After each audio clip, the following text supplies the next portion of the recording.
Dear students, welcome to सरल math classes. NCERT class 10th mathematics में exercise 3.4 हम करेंगे एलिमिनेशन मेथड। इसमें क्या करना है, दो इक्वेशन हमें गिवन है, x प्लस वाई इक्वल में 5, 2x माइनस 3y इक्वल में 4।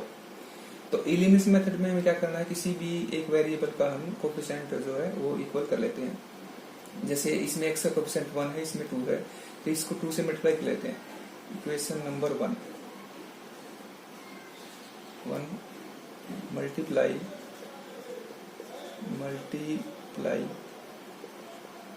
बाई 2।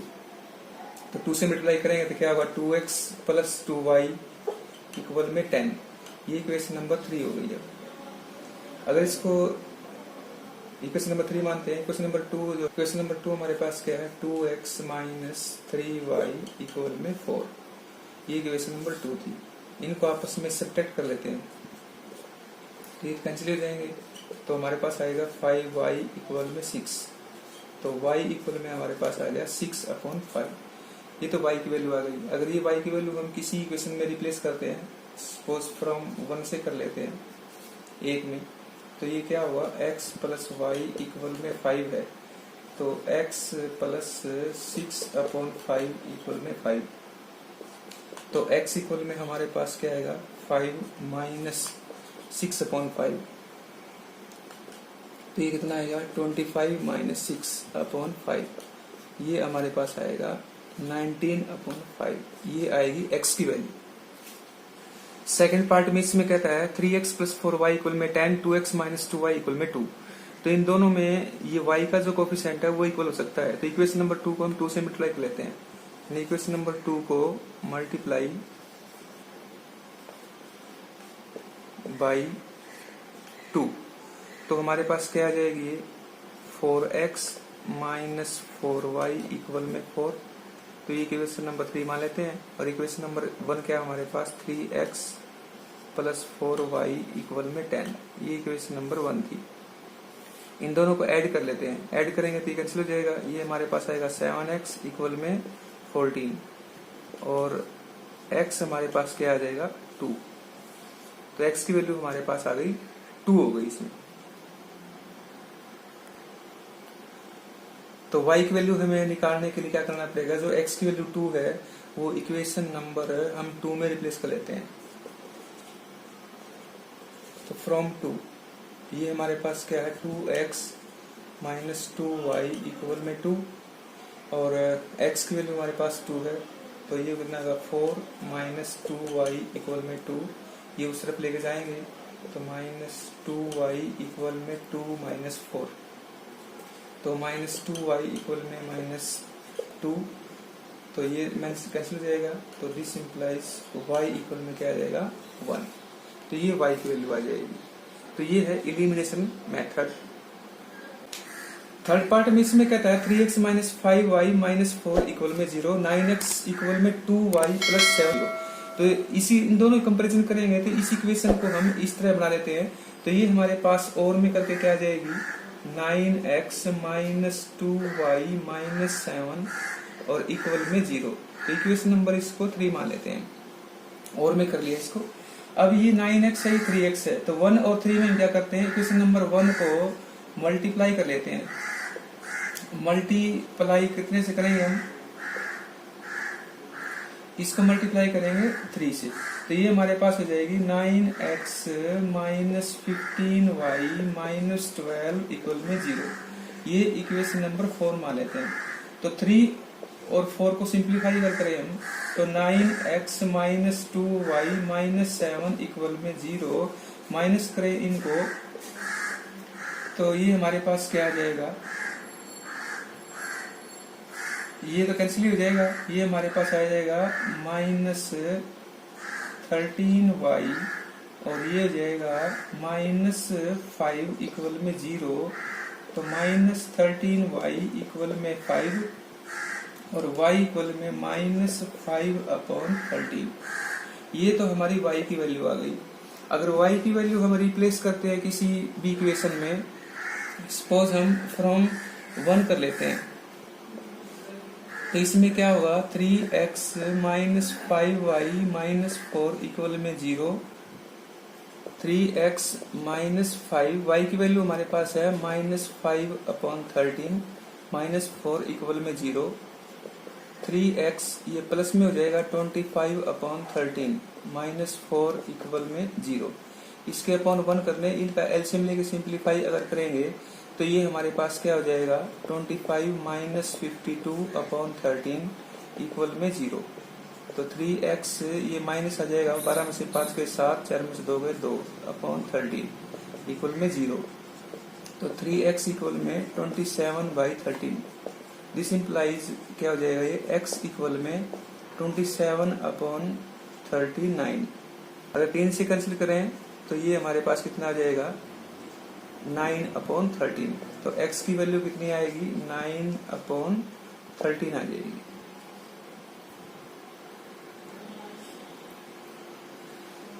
क्वेश्चन नंबर 1 के फोर्थ पार्ट में हमें क्या करना है, x/2 प्लस 2y/3 इक्वल में -1 है तो x माइनस y/3 इक्वल में 3। तो इसको हम क्या करेंगे, अब इसमें करने के लिए हमें तो इसका जो एलसीएम दे रखा है इसमें इसको एलिमिनेट कर लेते हैं पहले। ये 2 और 3 है। इक्वेशन नंबर 1 को हम क्या करते हैं मल्टीप्लाई करते हैं हम 6 से। तो ये हमारे पास क्या आ जाएगा 3x प्लस ये आ जाएगा 4y इक्वल में -6। ये इक्वेशन नंबर 3 हो गई। इसको 3 से मल्टीप्लाई कर लेते हैं हम 3x माइनस y इक्वल में 9। ये इक्वेशन नंबर 4 आ गई। अब इन दोनों को इसके जो है इनके कोफिशिएंट इक्वल कर लेते हैं हम। तो इक्वेशन नंबर 4 को हम मल्टीप्लाई किससे करें, हम इसको 4 से मल्टीप्लाई कर लेते हैं, मल्टीप्लाई करते हैं हम बाई 4। तो ये कितना हो जाएगा 12x माइनस 4y इक्वल में 36। ये कितना है 3x प्लस 4y इक्वल में -6। इनको दोनों को ऐड कर लेते हैं। ये कितना होगा 15x इक्वल में ये हमारे पास होगा 30। तो x इक्वल में कितना आ गया 2। तो x की वैल्यू हमारे पास 2 आ गई। ये x की वैल्यू जो 2 है किसी में रिप्लेस कर लो, इक्वेशन नंबर 4 में कर ले तो फ्रॉम 4। तो ये कितना आ जाएगा 3x माइनस वाई इक्वल में 9। x की वैल्यू इसमें 2 है तो ये 6 हो गया, माइनस वाई इक्वल में 9। तो माइनस वाई इक्वल में ये हमारे पास होगा 3। तो y इक्वल में आ जाएगा -3।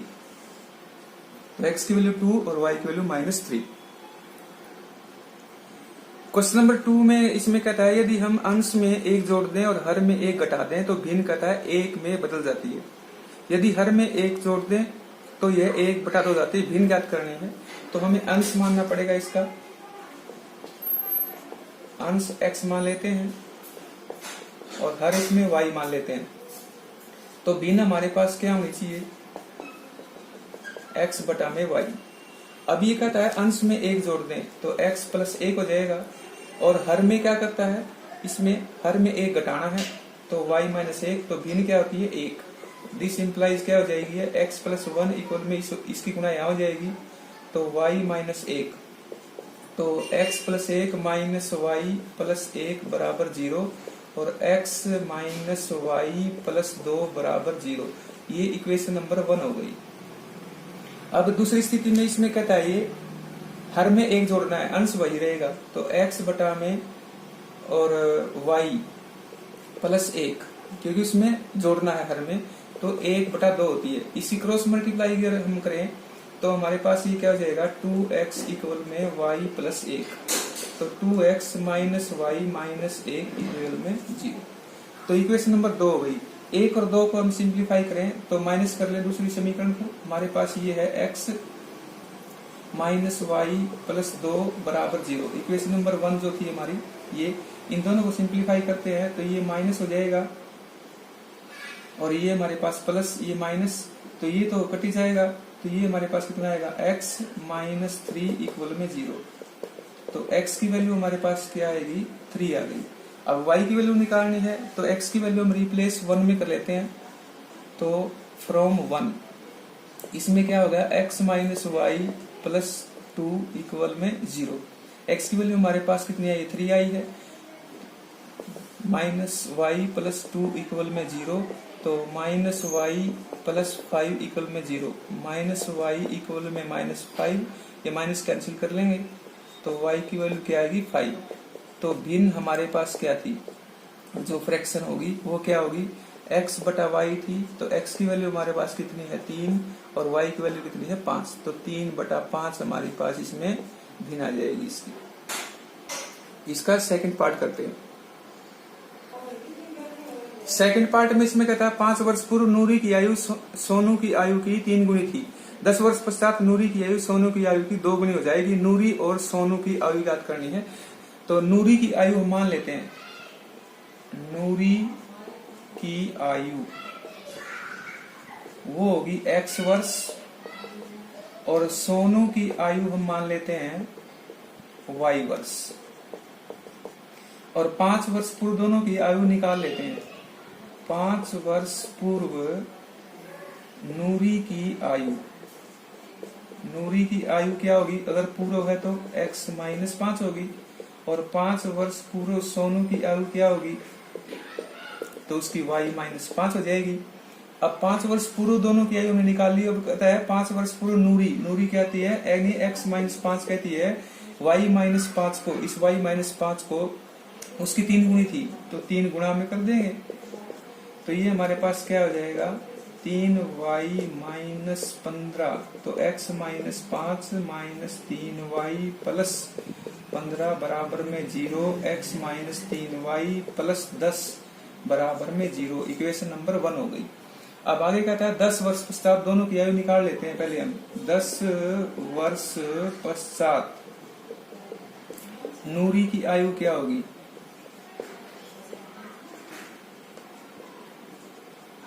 नूरी की आयु होगी x प्लस 10 और सोनू की आयु कितनी हो जाएगी, और वो हो जाएगी y प्लस 10। अब कहता है 10 वर्ष पश्चात नूरी कहती है यानी x प्लस 10 कहती है किसको, इस सोनू को, वो कहती है उसकी 2 गुनी। तो 2 गुना में y प्लस 10। तो x प्लस 10 बराबर 2y प्लस में 20, x plus 10 minus 2y minus 20 बराबर 0, x माइनस 2y माइनस 10 बराबर 0। ये इक्वेशन नंबर 2 हो गई। ये नंबर 1 है, नंबर 2 है। एक इसके नीचे लिख लेते हैं x माइनस 3y प्लस 10 बराबर 0। इक्वेशन नंबर 1 जो थी, इन दोनों को सिंप्लीफाई करेंगे तो ये माइनस, ये प्लस, ये माइनस, ये कैंसिल हो जाएगा। ये हमारे पास बचेगा y माइनस 20 बराबर 0। तो y की वैल्यू कितनी आ गई 20 और y हमारे पास क्या थी सोनू। तो सोनू की आयु तो 20 आ गई। अब y की वैल्यू 20 है तो इसमें 1 में रिप्लेस कर लेते हैं। 1 से, अगर 1 से निकालेंगे तो 1 हमारे पास इक्वेशन क्या है, x माइनस 3y प्लस 10 बराबर 0। तो x माइनस ये कितना हो गया 60 और प्लस में 10 बराबर 0, क्योंकि y की वैल्यू 20 थी तो 20 थी 60 हो गया। तो x माइनस 50 बराबर 0। तो x की वैल्यू कितनी आ गई 50 और x हमारे पास क्या है नूरी, ये नूरी है। तो नूरी की आयु कितनी आ गई 50 वर्ष। थर्ड पार्ट जो है संख्या का क्वेश्चन है। एक 2 अंकों की संख्या के अंकों का योग है 9 और इस संख्या का 9 गुना संख्या के अंकों को पलटने पर बनी संख्या का 2 गुना है, वह संख्या याद करनी है। तो संख्या कैसे बनती है, संख्या बनती है इकाई के अंक से। तो इकाई का अंक मान लेते हैं हम, इकाई का अंक वो है x और दहाई का अंक हम मान लेंगे वो y। तो संख्या क्या होती है, संख्या हमारे पास होगी इकाई का अंक तो x ही होगा और प्लस दहाई के अंक को हम 10 से गुणा करते हैं तो 10y। तो ये संख्या हो गई। और इसमें इक्वेशन में वो कहता है ये हमारे पास 2 अंकों की संख्या के अंकों का योग 9 है यानी x प्लस y बराबर 9। ये इक्वेशन नंबर तो 1 हो गई। अब इसमें कहता है इस संख्या का 9 गुना, कौन सी, इस संख्या का 9 गुना। तो 9 गुना में 10y प्लस x, क्योंकि संख्या तो हमारे पास ये है। और बराबर में कहता है संख्या के अंकों को पलटने पर बड़ी संख्या का 2 गुना। अगर इसके अंकों को पलट दें तो क्या हो जाएगा, ये 10x प्लस y हो जाएगा, क्योंकि ये इकाई का अंक दहाई का अंक चेंज कर देंगे और उसका 2 गुना है तो गुणा में 2। तो इक्वेशन को सोल्व करेंगे तो 90y प्लस 9x इक्वल में ये हो जाएगा 20x प्लस 2y। इसको सिंप्लीफाई अगर करें हम तो 90y प्लस 9x और माइनस के 20 x माइनस 2y बराबर 0। तो ये कितना हो गया 90y, तो माइनस के 11 x हो गए माइनस 2y बराबर 0। इसको थोड़ा और सिंप्लीफाई कर लेते हैं, 90y था और माइनस 2y है, तो ये कितना हो गया 88y माइनस 11x बराबर में 0 हो गया। इसको 2 न मानेंगे, इसको सिंप्लीफाई कर लेते हैं, फिर उसको 2 मान लेंगे। तो इसको 11 से अगर डिवाइड भी करें हम तो 8y माइनस x बराबर 0। 11 से इक्वेशन को हमने डिवाइड कर दिया तो 8 आ गया, ये x हो गया। तो इक्वेशन नंबर 2 ये हो गई। तो नंबर 2 और 1 को हम सिंप्लीफाई कर लेते हैं। तो ये हमारे पास कितना है 8y माइनस एक्स बराबर 0, इक्वेशन नंबर 2 है। इक्वेशन नंबर 1 हमारे पास ये है, तो ये x हो गया और प्लस में ये y हो गया बराबर में 9। ये इक्वेशन नंबर 1 थी, क्योंकि x हमने पहले लिख लिया और कोई इसमें नहीं है, इसको काट देंगे। तो ये हमारे पास हो गया 9y इक्वल में 9। दिस इम्प्लाइज y इक्वल में कितना हो गया 1। तो y की वैल्यू हमारे पास 1 आ गई। x की वैल्यू निकाल लेते हैं, फ्रॉम 1 से कर लेते हैं। 1 हमारे पास क्या होगा x प्लस वाई इक्वल में 9। तो y की वैल्यू 1 है, तो x प्लस 1 इक्वल में 9। तो x इक्वल में कितना हो गया 8। तो ये y की वैल्यू और ये x की वैल्यू हमारे पास आ गई। अब हमें निकालना संख्या। संख्या हमारे पास क्या थी ये, तो संख्या क्या होगी, नंबर हमारे पास क्या हो जाएगा, वो हो जाएगा 10y प्लस x। और 10 गुणा में y की वैल्यू हमारे पास 1 है और x की वैल्यू 8 है। तो 10 प्लस में 8, तो नंबर हमारे पास क्या आ जाएगा 18। ये संख्या आ जाएगी। तो संख्या क्वेश्चन इस वे से आप निकाल सकते हैं, जिससे मान लेंगे इसमें x और y के जो है यूनिट और टेंस मान लेते हैं। फोर्थ पार्ट में इसमें कहता है मीना 2000 रुपए निकलवाने के लिए बैंक में गई और वो कहता है खजांची ने उसे 50 रुपए और 100 रुपए के नोट देने के लिए कहा। मीना ने कुल 25 नोट प्राप्त किए। ज्ञात कीजिए 50 रुपए का 100 रुपए कितने के नोट दिए उसने। तो मान लेते हैं 50 रुपए के नोट को हम मान लेते हैं 50 रुपए के नोट x मान लेंगे और 100 रुपए के नोट y मान लेंगे। और दोनों की संख्या कितनी है, उसमें कहता है 25। उसने 25 प्राप्त किए, तो x प्लस वाई बराबर में 25। इक्वेशन नंबर 1 होती हो गई। और उसमें कहता है उसने 50 रुपए और 100 रुपए के 2000 रुपए लिए। उसने 50 रुपए के नोट और 100 रुपए के नोट, तो 50x प्लस 100y उसने कितने लिए 2000 रुपए। ये इक्वेशन नंबर 2। इसको भी सिंप्लीफाई करें हम, तो इसको 50 से डिवाइड कर लो, तो ये क्या हो गया x प्लस 2y बराबर 50 के 240। इक्वेशन नंबर 2 इसको मान लेंगे हम इसकी बजाय, ये 2 हो गई। तो इस इक्वेशन नंबर 1 को और 2 को सिंप्लीफाई करें हम, तो x प्लस वाई इक्वल में 25। इक्वेशन नंबर 1 जो है इनको सिंप्लीफाई करें तो माइनस ये माइनस ये माइनस ये कट ही जाएगा। तो y इक्वल में कितना हो गया, 10 में से 5 गए 5, 3 में से 2 गया 1। तो y यानी 100 के नोट तो उसने 15 प्राप्त किए। y की वैल्यू 15 है, तो x की वैल्यू निकाल लेते हैं 1 से फ्रॉम 1। तो ये हो गया x प्लस वाई इक्वल में 25। तो x प्लस 15 इक्वल में 25। तो x हमारे पास कितना आ गया 10। 25 में से 15 गए 10 और 50 रुपए के नोट कितने आ गए 10। फिफ्थ पार्ट में इसमें कहता है किराए पर पुस्तक देने वाले किसी पुस्तकालय का प्रथम 3 दिनों का एक नियत किराया है। उसके बाद कहता है प्रत्येक अतिरिक्त दिन का अलग किराया लगता है। तो सरिता ने 7 दिनों तक एक पुस्तक रखने के लिए 27 रुपए अदा किए, जबकि सुशी ने एक पुस्तक 5 दिनों के लिए 21 रुपए दिए। तो नियत किराया और प्रत्येक अतिरिक्त दिन का किराया ज्ञात करना है। तो नियत किराया हम मान लेते हैं जो फिक्स्ड है। नियत किराया को हम x रुपए मान लें अगर, और अतिरिक्त दिन का एक्स्ट्रा डेज का अतिरिक्त दिन का किराया हम y रुपए मान लेते हैं। तो इसमें कहता है सबसे पहले तो इसमें 3 दिनों तक था वो, तो अतिरिक्त दिनों का किराया मेरे पास लगेगा। तो सरिता ने 7 दिनों तक लिया, तो ये क्या हो जाएगा x प्लस 4y और उसने रुपए कितने 27। Equation number 1। ये 4 को लिया क्योंकि उसने 7 दिनों तक रखी, तो 3 दिन तो कोई लेना नहीं था, उसके बाद बचे 4 दिन, तो 4 दिन का उसने ले लिया। तो x प्लस 4y बराबर में 27। और सुशी ने इसमें कहता है 5 दिनों तक लिया तो x प्लस वो क्या इतना होगा 2y और ये कितना है 21। 2 क्यों लिया, 5 क्यों नहीं लिया? 5 इसलिए नहीं लिया हमने क्योंकि 3 दिन तो उसको नियत किराया लगता है, तो एक्स्ट्रा 2 दिन हो गए तो 2 दिन का लेंगे हम। x प्लस 2y बराबर 21, क्योंकि 3 दिन तो लगता नहीं है कुछ भी किराया, तो उसके बाद का किराया हम लगा लेते हैं इसमें। अब इन दोनों इक्वेशन को हम सोल्व कर लेते हैं, तो ये माइनस ये माइनस ये माइनस ये तो कट ही जाएगा हमारे पास। तो 2y इक्वल में कितना आ गया 6, तो y की वैल्यू कितनी आ गई 3, तो y तो हमारे पास 3 आ गया। अब फ्रॉम 1 कर लेते हैं, इक्वेशन 1 से इक्वेशन 2 से भी निकाल सकते हैं, किसी इक्वेशन निकाल लो तो सेम आंसर आएगा। y इक्वल में 3 है तो x प्लस 4 y की वैल्यू 3 है इक्वल में 27, तो ये हमारे पास आ गया 12 इक्वल में 27, तो x इक्वल में कितना हो गया 15, तो ये हमारे पास x की वैल्यू आ गई। तो ये x कितना था, x हमारे पास नियत किराया और y की वैल्यू 3 वो कितना था अतिरिक्त दिन का किराया, तो ये हमारे पास आंसर इसका आ गया। तो बाकी हम तो अगली एक्सरसाइज बाद में करेंगे अगली वीडियो में। तो इस चैनल को सब्सक्राइब अवश्य कर लें ताकि आपको नई नई वीडियो मिलते रहें और आपकी पढ़ाई बाधित ना हो, तो इसलिए आप इन क्वेश्चंस को कर सकते हैं। सिंपल से क्वेश्चन है और बाकी आप वीडियो में जाकर देख भी सकते हैं। तो लाइक और अपने दोस्तों में शेयर भी करें। Thank you.